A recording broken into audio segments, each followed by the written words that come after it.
I can't do it. Okay. We'll do it live. Okay. No. We'll do it live. Fuck it. Do it live. I'll write it and we'll do it live. Right. Fucking thing sucks. In 5, 4, 3. Anyone claiming that America's economy is in decline is peddling fiction. I've abandoned free market principles to save the free market system. But we have to pass the bill so that you can find out what is in it. Raising the debt ceilings does not increase our debt. It does not somehow promote profligacy. I know words. I have the best words. Nobody knows the system better than me, which is why I alone can fix it.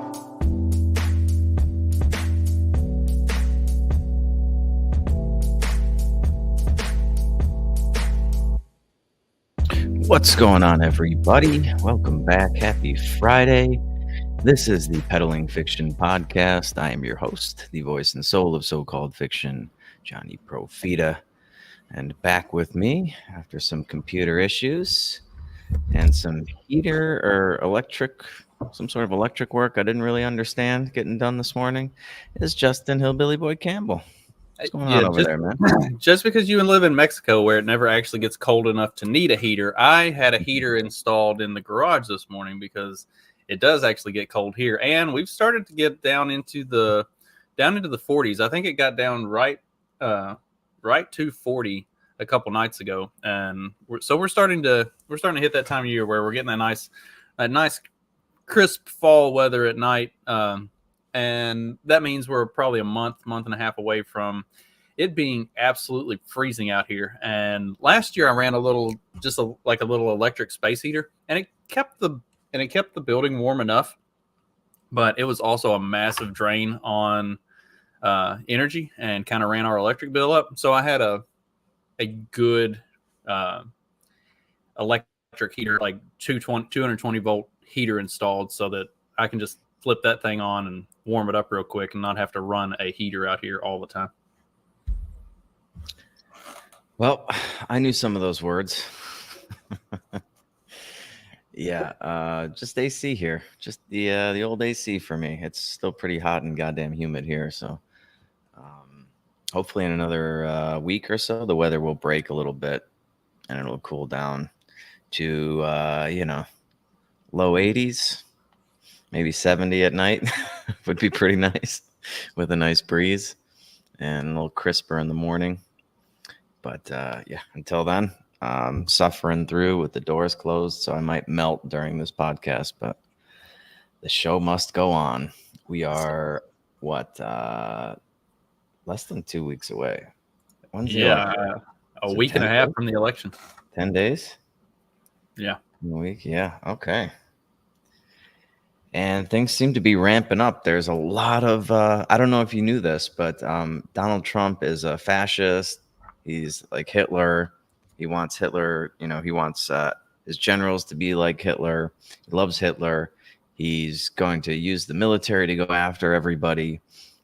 He also took some chick's hand and put it on his cock when he was up on stage real quick because he just couldn't resist.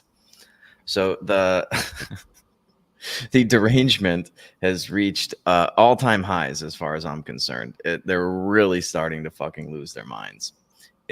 I don't understand how they think. They've been calling him Hitler for 9 fucking years. It hasn't worked.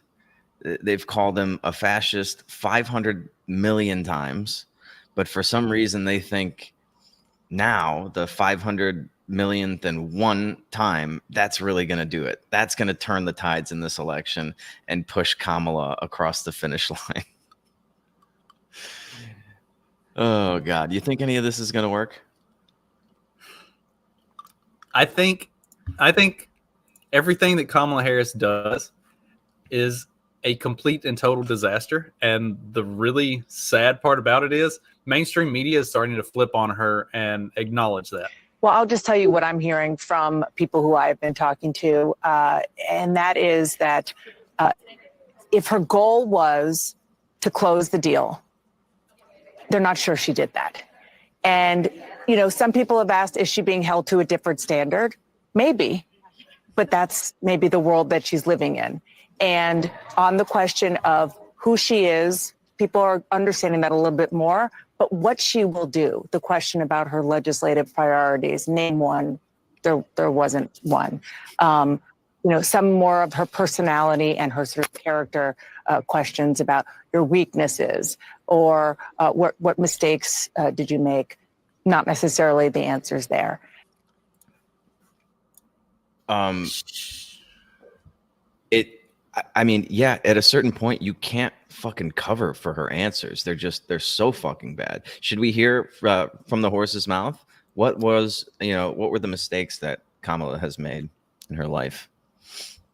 Let's see. Let me make sure I'm not sure if this is the right clip. I think it is.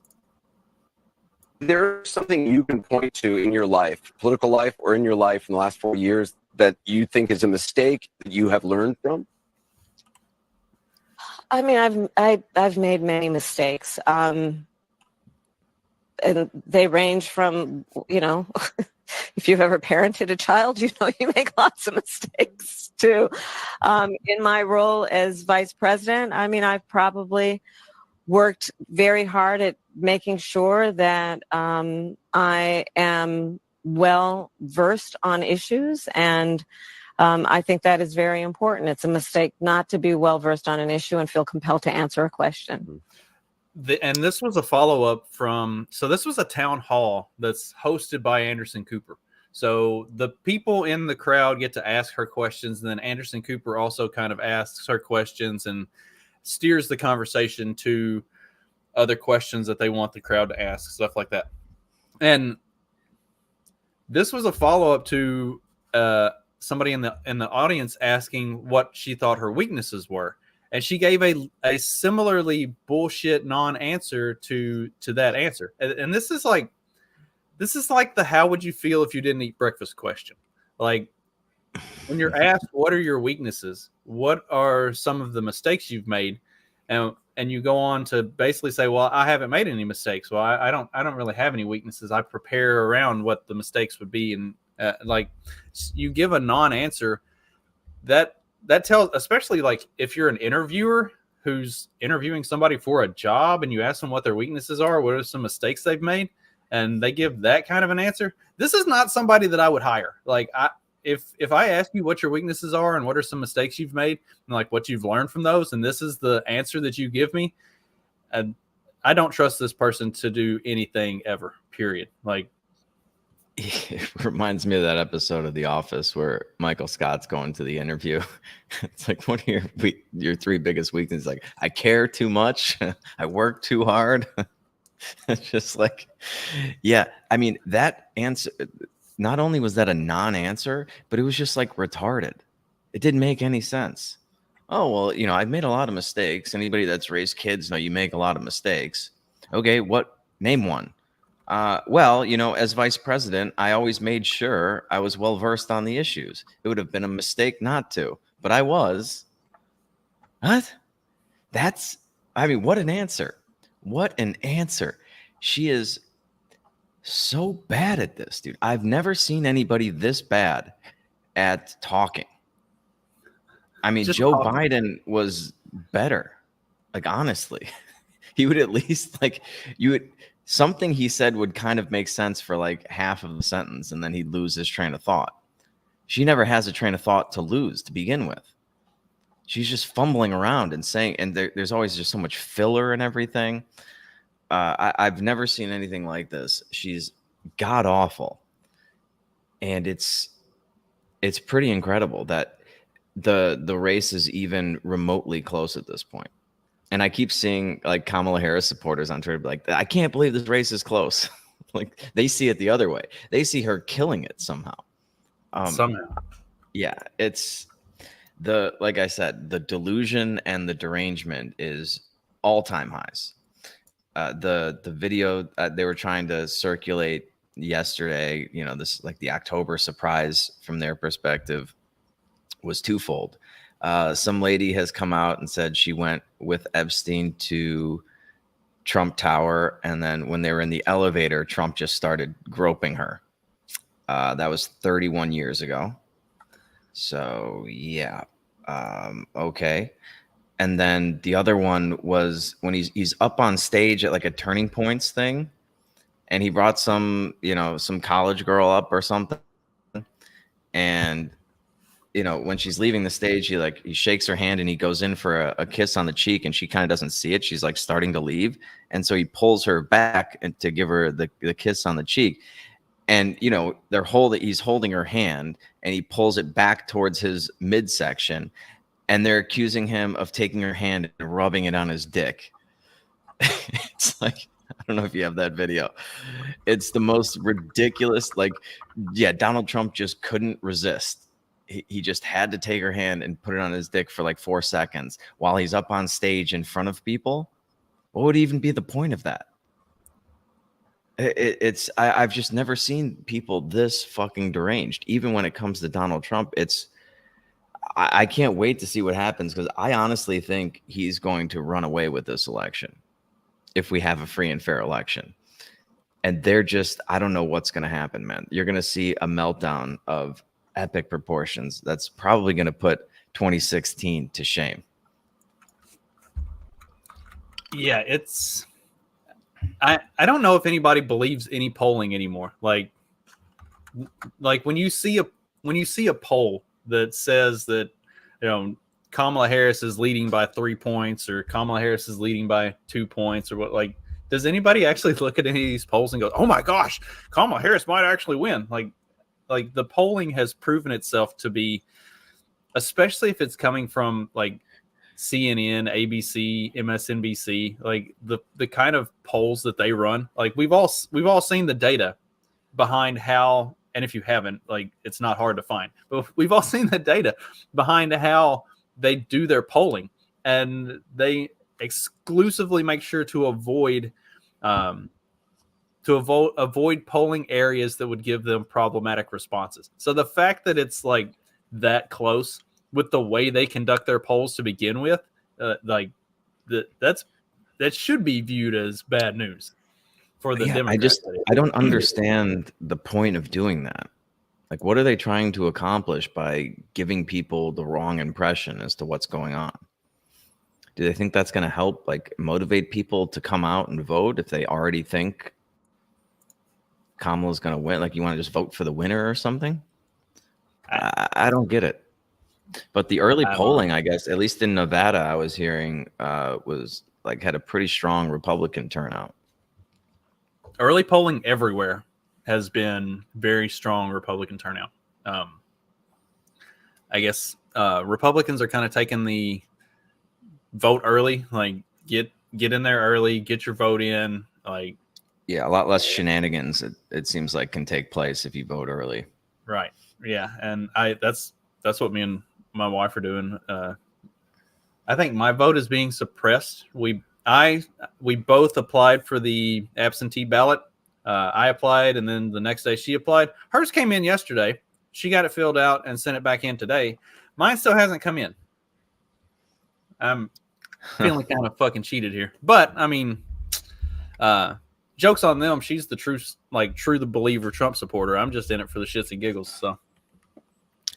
Well, that's the other thing. They're probably they're like, oh, it's a woman. We definitely want women to vote, to get their votes in, because odds are a woman is going to vote for Kamala Harris. Let's see, here in our county, so like all of the county positions that are on the ballot this year, there's literally one Democrat on the ballot, period, and that's for like an at-large county council seat.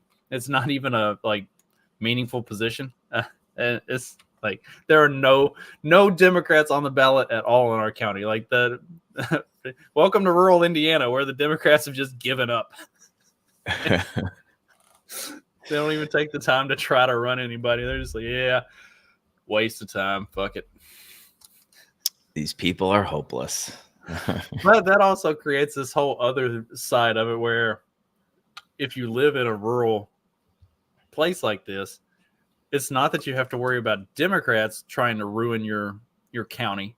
It's these boomer bad Republicans that think they're doing good things but don't realize, like we've got solar farms going in and shit like that, and like this stuff is terrible, and it's because of this like old school boomer con mentality. So now what we have to fight against is that kind of bullshit, as opposed to like woke progressivism. So it's a different kind of battle in the rural parts of the country. Yeah, which they Democrats never seem to care about any people in rural America, unless of course their access to abortions is threatened. Then all of a sudden they really care about Alabama. But when it comes to anything else, they would much rather just have take away all the voting rights of people in Alabama, get rid of the Electoral College, just let New York, California decide everything. It's yep. But when it comes to killing your babies, they're really concerned about that. Well, Democrats are also suddenly getting really concerned about the border, which I feel like that's only become a thing since like middle of this year. Like they were all about open borders up until it became such a problem that they started losing their own support base to the topic of border security. And now you've got Kamala Harris suggesting maybe we should build a wall, or at least earmarking money to build a wall, but she doesn't want to build the wall, but I don't know. You tell me what her opinion is. Yeah, I'll decipher. Yeah, you figure out what her thoughts are on the issue of a wall. Is a border wall stupid? Well, let's talk about Donald Trump and that border wall. So remember, Donald Trump said Mexico would pay for it? Come on, they didn't. How much of that wall did he build? I think the last number I saw is about 2%. And then when it came time for him to do a photo op, you know where he did it? In the part of the wall that President Obama built. But you're agreeing to a bill that would earmark $650 million to continue building that wall. I pledge that I'm going to bring forward that bipartisan bill to further strengthen and secure our border. Yes, I am. And I'm going to work across the aisle to pass a comprehensive bill that deals with a broken immigration system. I think Jackson's question, part of it was to acknowledge that America has always had migration, but there needs to be a legal process for it. People have to earn it. And that's the point that I think is the most important point that can be made, which is we need a president who is grounded in common sense and practical outcomes. Like, let's just fix this thing. Let's just fix it. Why is there any ideological perspective on it? Let's just fix the problem. To fix the problem, you're doing this compromise bill. It does call for $650 million that was earmarked under Trump to actually still go to build the wall. I am not afraid of good ideas where they occur. So you don't think it's stupid anymore? I think what he did and how he did it did not make much sense, because he actually didn't do much of anything. I just talked about that wall, right? We just talked about it. He didn't actually do much of anything. But you do want to build some wall. I want to strengthen our border. Okay, God damn it, dude. I can't take it anymore. Thank God that was the end of the clip. Okay, yeah, I don't know what she's talking out of both sides of her mouth. That is the most ridiculous thing. I can't believe Trump isn't better at hammering her on this issue. Like, she's clearly come around to his perspective, which made him, a white supremacist fascist a few years ago. And now she's like, yeah, she won't. She just wants to strengthen the border. I don't know how you strengthen the border without building a wall.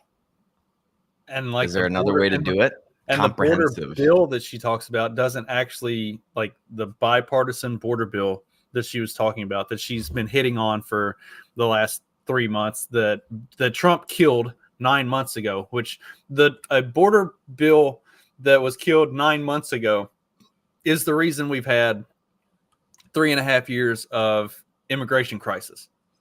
Okay, so putting all of that aside and the timeline aside, the nonpartisan or the bipartisan border bill that she's talking about wanting to push through didn't actually address any of these issues. It just rolled all of the people who are currently in holding out of being the responsibility of the Border Patrol to being the responsibility of other courts and parts of the legal system. So it didn't do anything at all. It earmarked a bunch of money to go to Border Patrol so that they could take all of these people who are being detained out of the responsibility of Border Patrol and push them onto other jurisdictions. So obviously the Border Patrol supported that because it's like, number one, we get more money. Number two, we have to do less work. That's a no-brainer. Like, I'm voting for that all day, every day. If I'm a member of the Border Patrol, like, more money and less work. Fuck all this. Let's go. Right? Like, that's why the Border Patrol supported that bill. And that's also why Trump and a lot of the congressional Republicans killed the bill, because it didn't actually address or solve any of the problems. It just kicked the problem into a different jurisdiction. Well, and if Donald Trump didn't really do anything on the border, as she said, what's less than anything? Because that would be, I guess, what Kamala Harris and the Biden administration accomplished in their 4 years.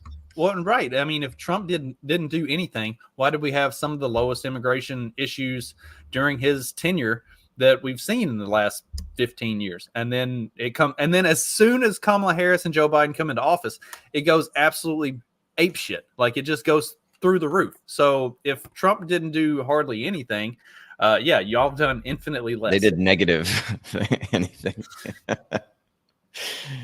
Yeah, right. Like, the bar was set so low, all you had to do was not trip on it, and all you did, and y'all came in and right out of the gate fell on your face. Like, yeah.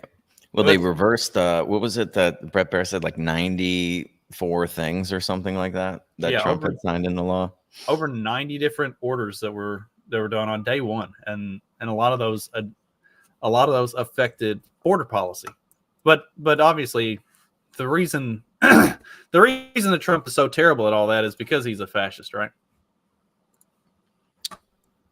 I'm still unclear on this.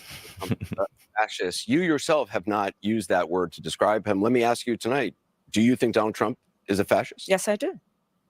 Yes, I do. And I also believe that the people who know him best on this subject should be trusted. Again, look at their careers. These are not people, with the exception, I think, of only Mike Pence. These were not politicians. These are career people who have served in the highest roles in national security, who have served as generals in our military, who are highly respected. Talking about the person who would be commander-in-chief. The interesting thing is the disconnect for her and for the people that she's specifically talking to with this, like the Democrats who don't understand how this works, that think these generals are like not career politicians. Like, to become a lifetime general in that kind of a position, you are a politician. Like, you've been playing politics longer than you've been playing military. Like, oh yeah, 100%. And it's just they I think it might have been there's like a longer version of that clip, or did you stop it early?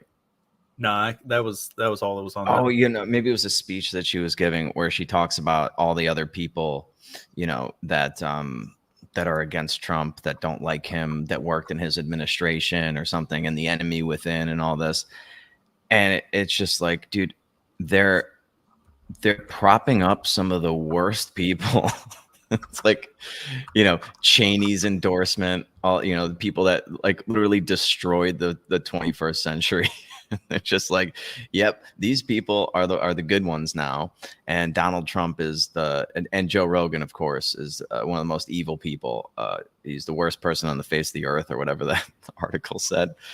It's, dude, it's crazy. And they think that, like, pointing to all these people that are clearly, swamp creatures, to use a term from 2016, that's not like a win to be like, oh, look at all these deep state figures that don't like Donald Trump. Look at all these, like you were saying, boomer, rhino Republicans that don't like Donald Trump. Everybody hates him. And all the establishment hates him. And it's like, yeah, that's the point. Right? That's like you're selling people on you're selling more people on Donald Trump now. Like if you took the list of Republican defectors who don't support Donald Trump in 2024 and you handed that to like an Occupy Wall Street Democrat in 2004, they'd be like, oh, these are the worst people on the planet. Fuck all of them. And then you like flip the sheet over and be like, these are the people who are supporting your candidate in 2024. They would all shoot themselves in the head. Like they would lose their brains would explode. But now they're sitting here like, oh yeah, look, we've got Dick Cheney on our side. It's like, y'all think that's a win, right? Like that. How? Yeah. What? Yeah, it's like they're campaigning for Donald Trump and they don't even realize it. It's pretty incredible. So yeah, I'm leaning towards this is going to be a bloodbath for Kamala Harris. I was thinking it was going to be pretty close, like a while ago, maybe like a month or two ago. But this is like this was maybe 1 month too much of Kamala Harris. And we were saying, can she do that? Is there a short enough period of time where they can hide all of her flaws, or at least like mask them long enough for her to get through this election? And I think it was just 1 month too long, because this is a fucking unmitigated disaster. And I think we talked about it maybe on the last episode, where it's like they feel like they need to get her out there more. Her message is all fucked up. It was joy and something for a while, and now it's back to that didn't work. And so now she tried to do some interviews. Those keep going worse and worse and worse. And the more with each one, she feels compelled to do another one. And now they've just reverted back to factory settings. Donald Trump is the worst. He's Hitler. He's going to use the military to imprison the American people and go after his political enemies. And I mean, again, that's like going after Adam Schiff and people like that. Very strong selling point for Trump supporters. They would love to see that. I would love to see that too, actually. Like there are a ton of criminals in Washington, D.C. that I wouldn't mind seeing put behind bars. I don't care who does it, but that's not like, oh yeah, he's going to go after Nancy Pelosi or something. It's like, okay, good. Once again, like I'm already voting for him. You don't have to sell me on this. Well, yeah, I won't be, but you are. Yeah. The MSNBC talking point of Trump being the worst person ever to walk the face of the earth is like, I mean, yeah, this is the only thing they've got to run on. As important as Trump's fascism is, and is the lead story every day, his cozying up to dictators, his obsession with Hitler that has now come out, what he has said about our veterans, and what he wants to do with the military against his political adversaries, it's all huge news. This is the future that we're looking at in the next Trump term, if there is one. But this is what voters know right now, that he is killing us. I'm talking about us women. He's killing us. He is putting us at risk. He is making us afraid to have babies. He is putting our reproductive health at risk. And some women have died already because of this. So we can see right now what's coming. These headlines, and very good reporting, by the way, that shouldn't be questioned by idiots about what Trump has said about Hitler. That's incredibly important to know. But I do understand that people who are busy and that are people who are just tapping in may not be able to comprehend, because we've been free. We've been comfortable. We cannot comprehend that. And I understand that. I validate that it is hard to go from here to there. It is where we're going. I hope we don't find out the hard way. But what's happening with women right now is real, and it is playing out across America.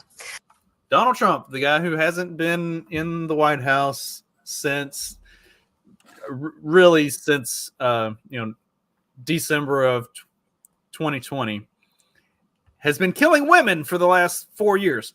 He is killing us. Killing them. He has been killing them. Dude, that, like I said, they're losing their fucking minds, dude. And this is like, again, I think you can kind of feel the desperation and just how afraid they are. They are fucking losing it, man. And it's like when you see an animal, like a cornered animal, when they get like super defensive, that's how you know it must just be going so bad for her.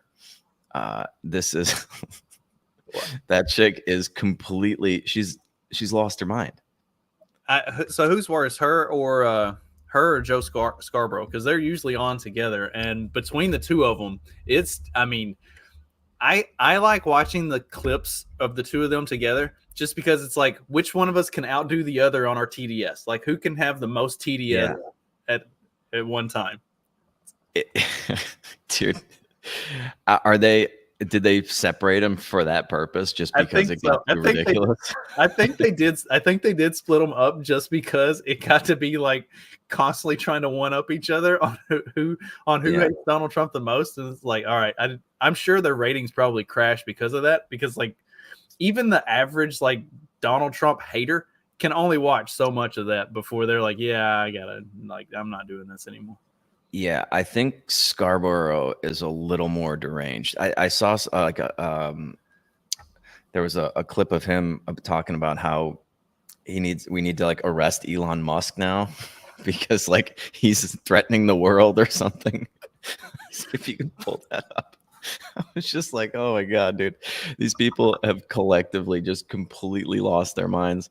It's going to be, dude, if Donald Trump pulls this off and they actually allow him to get into office, it's going to be the craziest fucking January of my life for sure. Like, forget about January 6th. This is going to be insane, dude. Yeah, Scarborough's completely lost his mind. They've turned on Elon Musk, like, dude, on a dime. Because remember when they were all buying Teslas and he was like the greatest thing, and then he just buys Twitter. Doesn't really, I mean, I get like he gives his opinion on Twitter, but he lets other people, like, I don't think it's become an echo chamber. Do you? A right-wing echo chamber? No, I think you're just seeing a lot less shadow banned accounts.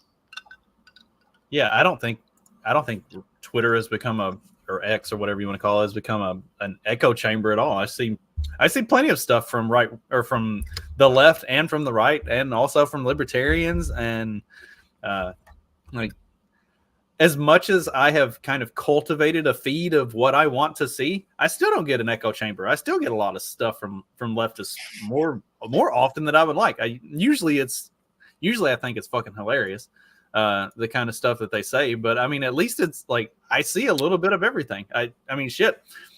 I still see regularly your favorite little piggy pop up on my screen and give me his thoughts. Here's Brian Stelter on Trump's fascism. The bigger story here. The bigger story is, are there a sizable number of Americans who would prefer an autocrat, who would prefer more of a dictatorial approach? Trump is speaking to those Americans. He's speaking to that impulse. We don't know how big of an audience in America actually wants that. But that's one of the questions in this election. And I think when John Kelly or Mark Milley raise these issues, it helps make that front and center in this election, in the final inning of this campaign. What is this room he's sitting in? I don't know. It's got your grandma's wallpaper though. It's just like, stop dude, letting your grandma. I don't think shelter. He had like another retarded take. Oh, I think I responded to it. Let me see if it's in my thing.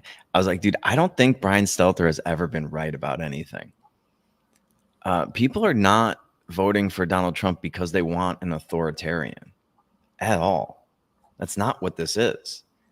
It's, dude, it's a vote against the fucking state, the authoritarian state that's been fucking ruining people's lives, that locked you in your house for 2 years, that was trying to force, something into your arm. I don't know what we can say on YouTube anymore. But it was just like he just has the word every time. He's like he's the Jim Cramer of political commentary. Like whatever he says, it's the exact opposite is true.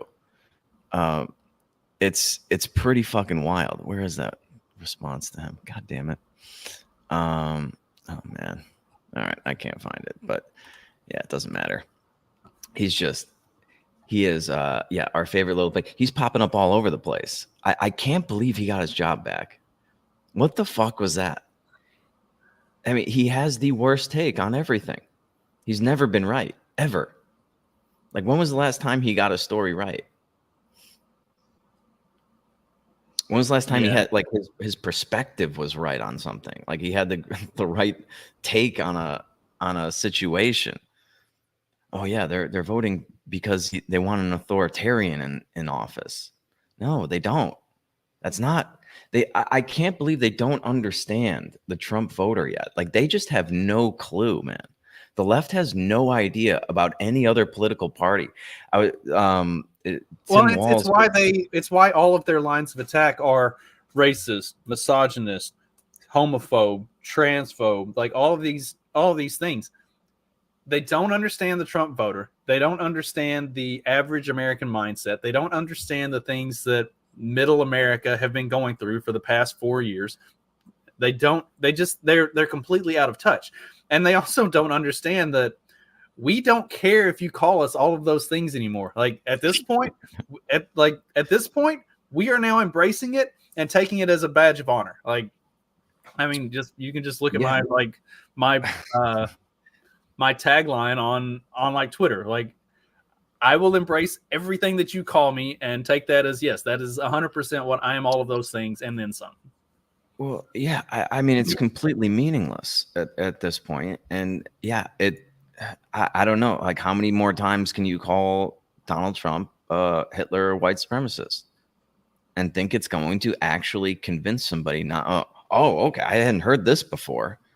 I didn't know that. I didn't know he was Hitler. Never heard that before. So now I'm voting for Kamala. What? I've asked multiple times on pretty much every social media platform that I'm on, like friends who are voting for Kamala Harris, what is it that Trump has actually done? Like, not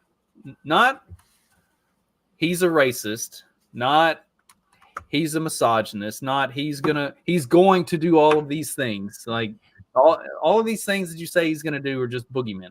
None of those have actually happened. So what has he actually done that makes obviously he incited an insurrection, tried to overthrow a duly elected president. What else? Said there were good people on both sides. He worked with Russia. He had Russian. Oh yeah, that's true. Yeah, he colluded with Russia to overthrow the election results. Yeah. He tried to steal 11,000 votes or something like that. Like, he wouldn't accept the outcome of the election. Okay. He took classified documents. Oh yes, I forgot about that. Oh, and he's a rapist. He's an adjudicated rapist. All right. Yeah. Convicted felon 34 times. 34 counts. Yep. Same count 34 times. The same bullshit count that was never a felony ever before. Yeah. Okay. Yeah. Right. Keep going. I mean, that apparently that's convincing for some people, but like I said, I think you had to be predisposed and already suffer from the derangement syndrome in order for any of that to be compelling. Yeah. Meanwhile, Trump's out here just being fucking hilarious. Like Kamala is shitting her pants every time she goes on stage, worse than Joe Biden ever has in the last 4 years. And then you've got all of the mainstream media just losing their shit on a daily basis, and Trump's out here just being fucking hilarious. One was the gangster of all gangsters, Scarface, commonly known as. I've been investigated more than Scarface. My father's looking down from heaven.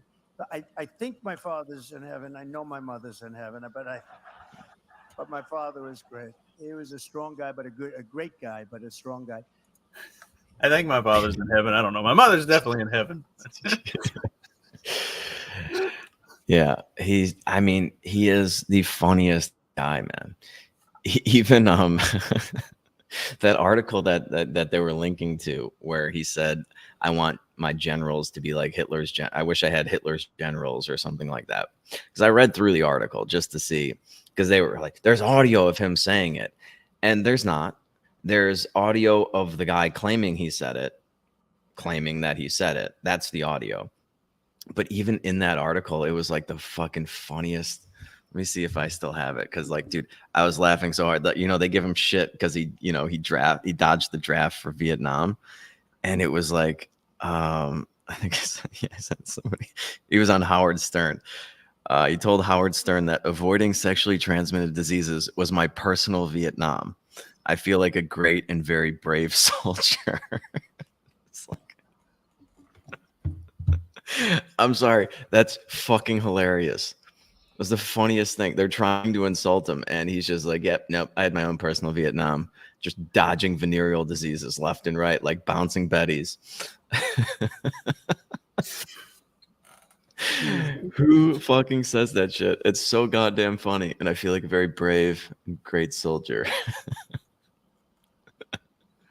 I'm sorry.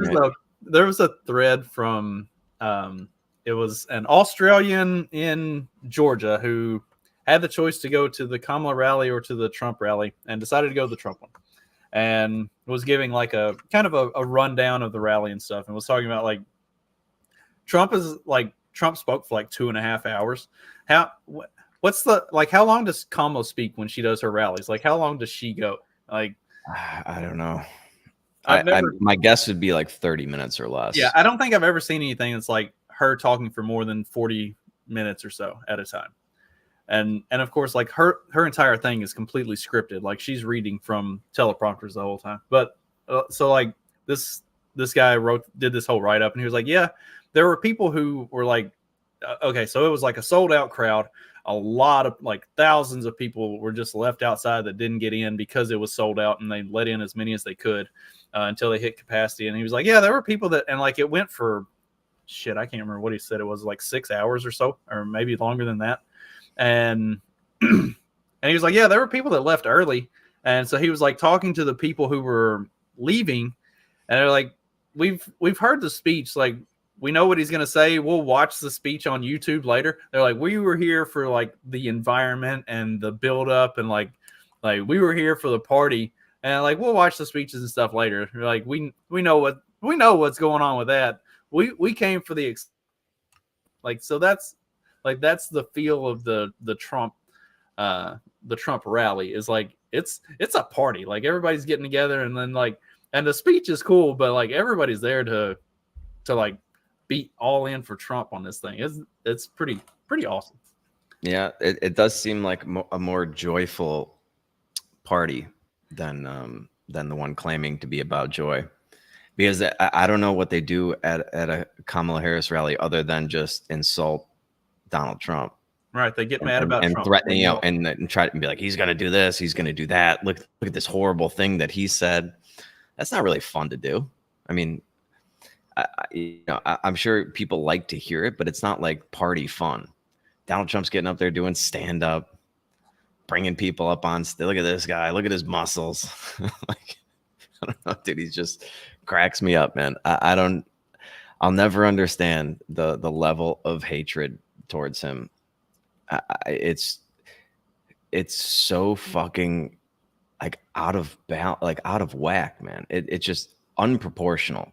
I could understand not liking any politician for sure, but like the vitriol with it's crazy, man. It's crazy, and it's just watching them melt down for the next 10 days before this election. Like they are in full panic mode, all of them, and it's so I don't know. Schadenfreude.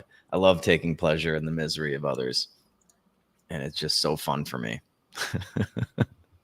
Because I don't care who gets it's not going to change my life at all.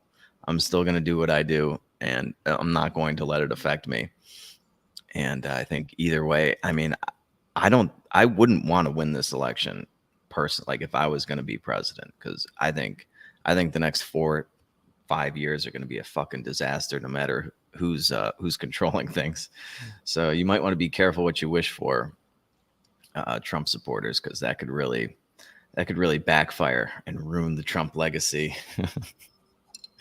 But I don't know. We'll see. We'll see what happens.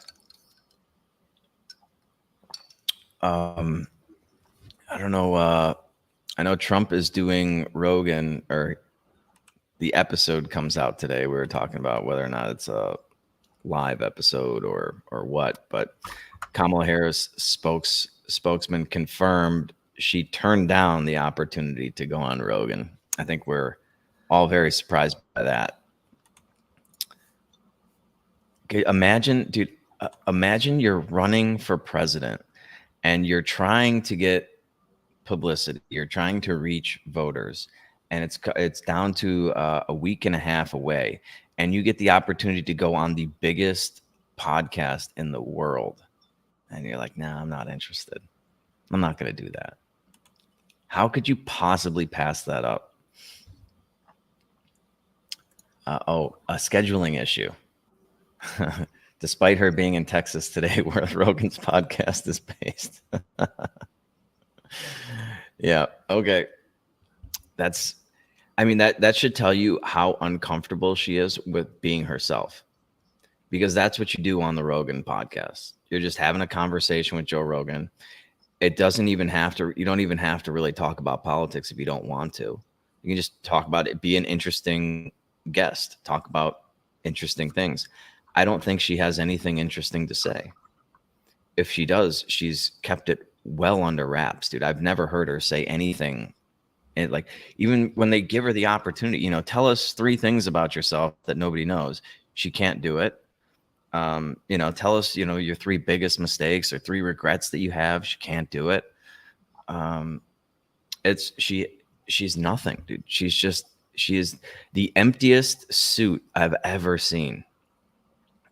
And it would be oh God, dude, it would be the cringiest Joe Rogan episode ever, dude. Could you imagine them talking for 2 hours? What the fuck would they talk about? I don't know how, like, if I was Joe, I was like, dude, I don't know what I'm going to talk to this lady about for 2 hours. She's just going to be word salad, like circular horseshit, platitudes. I don't know how you could possibly talk to her for 2 hours, because she's shown in 20 to 30-minute interviews that she cannot actually form ideas. She can't talk about anything. Like, she spends 100% of her time filibustering and doesn't answer a single question. So, like, how are you going to get any like decent content out of any length of time that you try to talk to her? Yeah, it would be, I mean, I would watch it for the cringe, but yeah, that would be a tough one, man. I'm sure Joe Rogan was like relieved when she turned it down. I mean, you got to give her the opportunity. If you're going to talk to Donald Trump, you got to be like, yeah, sure, I'll talk to Kamala too. But Donald Trump would just be so much more interesting. I mean, just look at his life compared to her. Okay, yeah, she was district attorney and attorney general, and she's worked in, government for her entire fucking. It's like, okay, great. What else you got? Donald Trump has run like multiple businesses. He's a billionaire. Beauty pageants. He's built huge buildings. They attempted to kill him twice, perhaps 3 times. Like, he was actually in the presidency. So you can talk to him about that, like what that's like, maybe what he saw in some of those files that they won't release to it. Like, there's all kinds of, and you can get Donald Trump to like just say stuff, dude. Like, he has no control over really what comes out of his mouth. It's pretty great. So that would just be such an exciting opportunity for, like, if I was Joe Rogan, I'd be like, dude, this is great. I'm going to see like what I can get this guy to say. Kamala Harris is just like, there's nothing that I would be excited about to like get her take on her perspective on anything. There's nothing interesting about her. Unless I would just be like, how do you talk for 5-10 minutes without saying anything? It's your best skill, but it makes you look like a retard. Oh shit. And dude, maybe I would start like drinking with her on the show. That's what I'd be doing. I'd make sure we had a couple bottles of wine ready, get her to loosen up a little bit. Well, I guess you could talk to her about her TV watching habits. You know, I watch Shark Tank all the time. See, I knew I liked you. And then I often, depending on, because, you know, there are a lot of reruns, I'll look it up to see how the company's doing. Well, hopefully mine are doing well. Yeah, dude, Cuban, I don't know what they got on this guy. It must be bad, though. He is. I didn't catch any more of that, whatever that interview was, sitting down with Mark Cuban for him to just, slobber all over her. It must have been just awful. Awful. She watches Shark Tank. She likes Formula One racing, and she has a Glock. That's all I know about her personal life. Other than she's a mother and a sister, and except that she's not a mother, and she's a stepmother. Right, and when her and Doug Emhoff got married, his son was already 20 and out of the house, and the daughter was 15, I believe. So for anybody that's got a 15-year-old daughter here, at that point, you just hope they don't turn out to be a psychopath. Not that I would know anything about having teenage daughters. Hoping that they don't turn out to be psychopaths. Like the work is done, and now it's in God's hands. Good luck. Yeah, the damage has definitely been done by 15. Good luck, world. They're on you now. Well, that's the other thing. Speaking of Doug Emhoff, or whatever his last name is, there's like a pretty credible account of him smacking the shit out of his the girlfriend that he had before Kamala Harris in public, just like old school fucking open hand right across the face, spun her around. Like there's like 2 or 3 people that have corroborated this story. Media won't touch it. Not interested. But anything that you bring up about Donald Trump, oh yeah, we're all over that one. Do you have the that clip that was circulating from with MSNBC or something, where the guy tried to bring it up and they're just like, I'm going to stop you right there. We can't talk about that. I'm trying to find. I found an article about it where the former girlfriend came forward. You think maybe like Kamala Harris saw the video of that back in 2013 whenever they first went on their blind date, and she was like, "Oh man, that's how my pimp used to hit me. I'm all in." I don't know. She might like a little rough play. Yeah, it's just I mean, if you're going to go after Donald, like every time some woman comes out and like Donald Trump was like, sexually abused me or something, that's okay, but then you have to at least consider whatever was going on with this guy. Like, not only did he knock up the nanny, but like now he's smacking women in public, and this is the party of women, and we're not interested in that. Dude, the media, like however much, like the thing on Twitter, like that meme or whatever, it's like however much you hate the media, you do not hate them enough. Yeah. Yeah, I can't find that video, but yeah. Here it is. It's from C-SPAN. I found it. C-SPAN. Okay. You guys have this the topic every morning. The first thing you guys talk about was usually supposed to be the top story, but today that's not it, but that's okay. All about Trump. That's all we hear about, Trump and how bad Trump is. So what I wanted to ask is, are you going to talk about the what they're calling the first gentleman, Doug Emhoff, what they exposing him for his he got a nanny pregnant or something like that. I think Or you might be he referring has to a the girlfriend.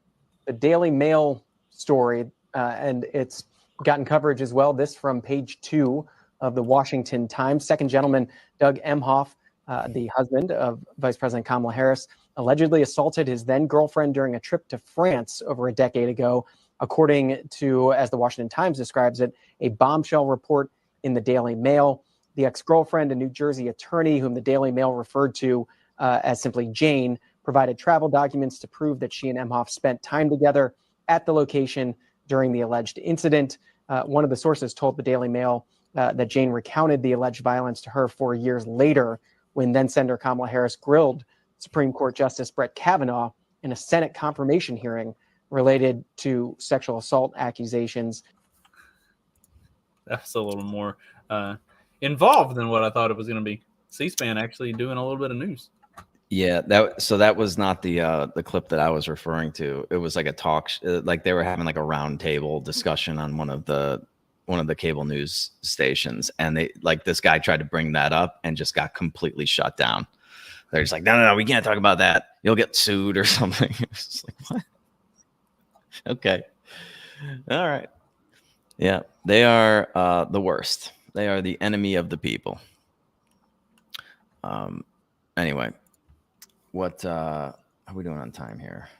1:56. Okay. We got anything else today? Not a whole lot. I do have so this isn't necessarily all 100% verified type stuff. I'll send you this and you can put it in the show notes. This is an interesting thread that kind of follows the timeline. So like we saw the video earlier of Dana Bash talking about how Kamala Harris failed to close the deal with the CNN town hall, and how we've kind of seen some others in the mainstream media that have not necessarily turned against Kamala Harris, but have been a little more critical and not as friendly toward her as of late, especially the more interviews and stuff she does, and the worse these interviews keep seeming to go. The thread kind of talks about the mindset behind the people who thought, okay, like it's the people who basically strong-armed Biden into taking her as his vice president to begin with, and then the people who more or less strong-armed her into the presidential nomination whenever they ran their coup to get Biden out. It's an interesting read just to go through it and see kind of how some of the mentality works and to see how this timeline is played out. And a lot of it makes a lot of sense, especially if you have been following the Biden-Harris administration and talking about the stuff that like you and I have talked about with how unpopular Kamala Harris was just as a candidate before the 2020 election, and then as the actual vice president since they took office, and just kind of the shit show that surrounded her. It's an interesting thread. Like I said, I'll send you the link to it. It is really good, but it's one of those that it takes a little bit of time to get through all of it. So better to probably put it in the show notes and let people read it. But yeah, it's an interesting read. We do have a lot of white dudes for Harris, and everybody has kind of gotten on. Everybody's kind of gotten wise to what the white dudes for Harris really are, and so that leaves us all with a really serious question. Why are you gay? Who says I'm gay? You are gay. I am great! I'm not gay! I'm not gay! I'm straight! And I like women, and women only. Nothing wrong with being gay, but I'm not. I'm not. Okay? Yeah, he's also not completely fucking crazy. Who's he? Dude, that's like the craziest looking guy. Jesus. What the hell is going on with those eyes, man? No, It's always in the nobody's eye. buying it, dude. Like we know, we can tell by your heavy breathing and your perfectly fluffed up eyelashes, and like It's like, who's he trying to convince? Dude, well, so did he shave his eye? He doesn't have eyebrows. That's one of the reasons why he looks so fucking nuts.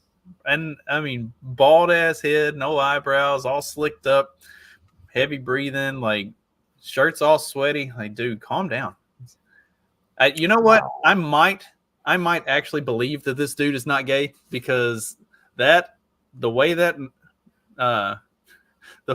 tie is tied, that's a straight white dude tie. Like tying the tie. Like not like you do a gay guy would have he would not have this half-assed half Windsor. Like he would have a full Windsor or something. Like, and a gay guy would not have his tie tied like that. So I might believe it, but just his overall presentation in this video did not convince me. Yeah, well, he certainly seemed like he was trying to convince himself. I don't know. I don't know if he succeeded. Yeah, who are you trying to convince, buddy? Oh man, yeah, he walked through the fire of gayness. Yeah, he doesn't look like he has AIDS or anything. That's fine. All right. Oh shit! Happy Friday, everybody. We're gonna be doing a happy hour at Game night. What games are we playing? Oh, I got it. Jay is going to be leading the charge. So Jay Forte will be leading the charge on game night tonight. He's got some sort of a game box type thing that we're going to play different games. So yeah, join in for some drinking, shooting the shit, and game night, whatever that's going to consist of. All right, and we're going to do that at 7:30 Central Standard Time. Yep. I'll do at least an hour. I might be able to do 2. Depends on how things are going here. I have a visitor in from out of town, so I got to do a little entertaining here. But yeah, should be fun. Be good to see everybody. It's been a while since I was across the pond, checking things out, making sure everything's okay over there in Europe. And yeah, I think that's about it. You got anything else going on? No, we talked about the double standard stuff. So I've been doing some different articles and stuff on my own show, and we talked about how the media has talked about the double standard that they hold Kamala to as opposed to Trump. Which I've got the actual article from the Washington Post about the double standard, and it's a complete and total crock of shit. So I'm gonna sit down probably next Tuesday morning and read through that article and like cover the whole thing on my show. So if you're interested in seeing what the double standard is, tune in for that, because it's it is quite a crock of shit. All right, sounds good. And for everybody else who won't be joining us tonight, have a nice weekend. Thank you so very much for listening. Make sure you subscribe to our YouTube channel. We got to get some people in there. It's pathetic right now. So yeah, if you care about this show at all, and you want to support us, subscribe. The least you could do is subscribe to the YouTube channel and share the show with somebody that you think might like to hear it. And then until Tuesday, you guys know what to do. Just keep on peddling that so-called fiction. Peace.